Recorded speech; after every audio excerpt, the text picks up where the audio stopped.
তো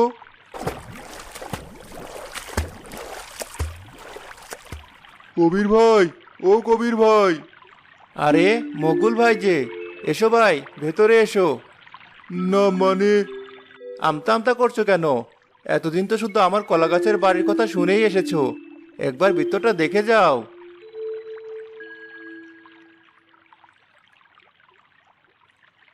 ভেতরটা দেখে মকবুল অনেক চমকে গেল। এ বাবা, এই তো দেখছি পুরোপুরি আসল বাড়ির মতোই। এখানে তো সবাই আছে। হ্যাঁ মকবুল ভাই, ভাগ্যিস আপনার ভাই বুদ্ধি করে বাড়িটা বানিয়েছিল, তাই তো এই বন্যাতেও আমরা বেশ ভালোই আছি। এসেছেন যখন দুপুরের খাওয়াটা খেয়ে যাবেন, আমি রান্না চড়িয়েছি। সে কি ভাবি, এখানে রান্নারও ব্যবস্থা আছে? হ্যাঁ ভাই, সব ব্যবস্থাই আছে। তোমার ভাবি যখন বলেছে আজ কিন্তু খেয়ে তবেই যাবে।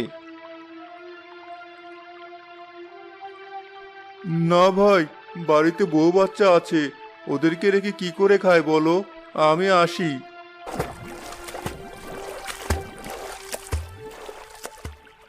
পরদিন হতেই সারা গ্রাম বন্যার পানিতে ডুবে গেল।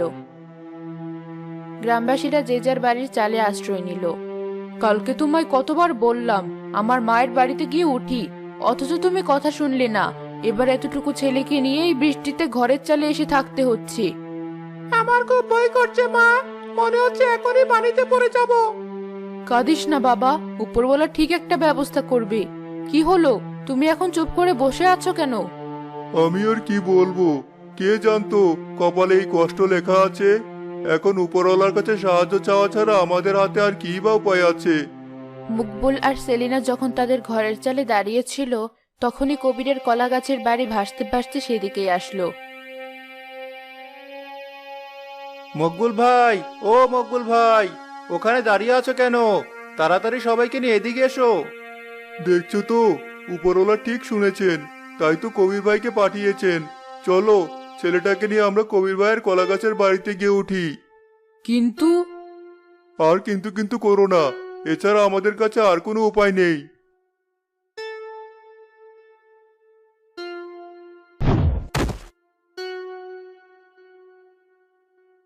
সত্যি কবির ভাই, তোমাকে যে কি বলে ধন্যবাদ জানাই। আজ তুমি না থাকলে হয়তো ছেলে বউ নিয়ে এই বন্যার পানিতে ডুবে মরতে হতো। কি যে বলো না ভাই, মানুষ তো মানুষেরই জন্য। মকবুল নিজের ভুল বুঝতে পারলো, তার চোখে অঝরে পানি ঝরতে লাগলো। এ কি মকবুল ভাই, কাঁদছো কেন? কাছে নিজের ভুলের কারণে। না বুঝে তোমায় নিয়ে আমি কত হাসাহাসি করেছি, এমনকি এই কলা গাছের বাড়ি বানানোর জন্য তোমাকে পাগল পর্যন্ত বলেছি।